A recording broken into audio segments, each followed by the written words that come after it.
बात करेंगे। जयपुर की एसएमएस अस्पताल पहुंचे हैं नेता प्रतिपक्ष टीकाराम जूली। मृतक छात्र के परिजनों से उन्होंने मुलाकात की है। आपको बता दें धीरज वर्मा है, उनकी मौत हो गई थी संदिग्ध हालात में 14 अक्टूबर को। अब यहां पर टीकाराम जूली मृतक छात्र के परिजनों से मिलने पहुंचे हैं। विधायक सुरेश मोदी और हरिमोहन भी धरने पर बैठे हैं। परिजन मुर्दाघर के बाहर धरने पर बैठे हैं और न्याय और कार्रवाई की मांग यहां पर की जा रही है।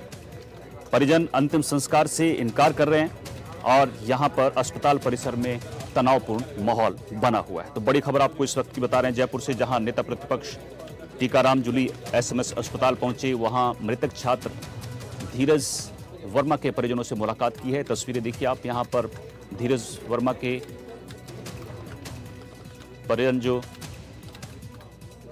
धरने पर बैठे हैं। विश्वास शर्मा हमारे सहयोगी जयपुर से हमारे साथ जुड़े हैं। विश्वास, टीकाराम जूली एसएमएस अस्पताल पहुंचे हैं, धीरज वर्मा के परिजनों से बातचीत की है उन्होंने और यहां पर परिजन जो हैं वो अंतिम संस्कार करने से इनकार कर रहे हैं। क्या कुछ पूरी जानकारी है, क्या इनकी आगे बात हो पाई है प्रशासन से?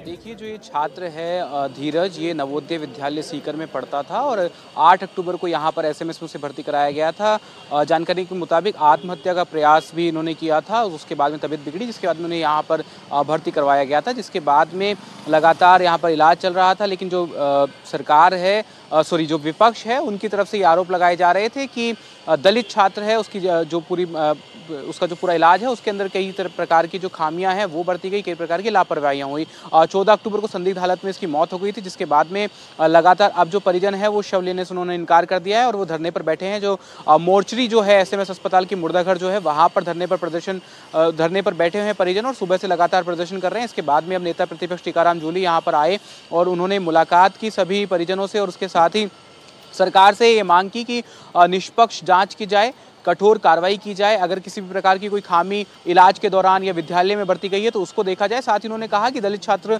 है ये, इसके साथ ही इस परिवार को, जो परिजन है, उनको आर्थिक सहायता दी जानी चाहिए। तो आर्थिक सहायता, न्याय और निष्पक्ष जांच की मांग करते हुए टीकाराम जूली ने यहाँ पर मीडिया से भी बात की और साथ ही परिजनों से मुलाकात की और उसके बाद में अपनी बात को यहाँ पर रखा।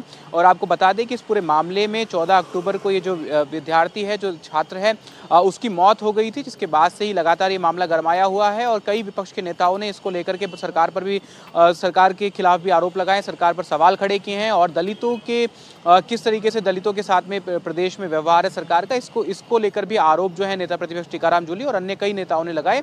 इसी को लेकर के आज भी परिजनों से उन्होंने मुलाकात की थी। एसएमएस का जो मोर्चरी है, जो उसके बाहर ये परिजन धरना दे रहे थे लगातार। इनके बाद में नेता प्रतिपक्ष ने इनसे मुलाकात की, साथ ही ये मांग की सरकार से कि निष्पक्ष जांच हो इस मामले की, आर्थिक सहायता दी जाए। साथ ही उसके अलावा जैसलमेर अग्निकांड में जो परिवार मरे थे, उन परिजनों, जिन लोगों की मौत हुई थी, उन लोगों को भी उचित मुआवजा देने के लिए और उन लोगों के लिए भी उचित जांच की मांग जो है नेता प्रतिपक्ष टीकाराम जूली ने की थी। फिलहाल इस मामले में अभी परिजन जो है लगातार धरने पर बैठे हुए हैं। साथ ही प्रशासन की ओर से समझाइश की कोशिश की जा रही है कि किसी तरीके से इस मामले को संभाला जाए और जो परिजन है वो शव को ले ले और उसका अंतिम संस्कार करवाया जाए। फिलहाल ये मामला जो है ये राजनीतिक रूप लेता हुआ नजर आ रहा है, क्योंकि जिस तरीके से नेता प्रतिपक्ष टीकाराम जूली वहां पर पहुंचे, उसके बाद में ये भी संभव है कि शायद कई अन्य नेता भी वहां पर पहुंचे और ये जो पूरा मामला है अब ये राजनीतिक रूप ले रहा है, राजनीतिक सियासत इस पे होती दिख रही है। लेकिन फिलहाल नेता प्रतिपक्ष ने मुलाकात की और उसके बाद में जो अपनी मांग है वो सरकार से और लोगों के सामने रखी।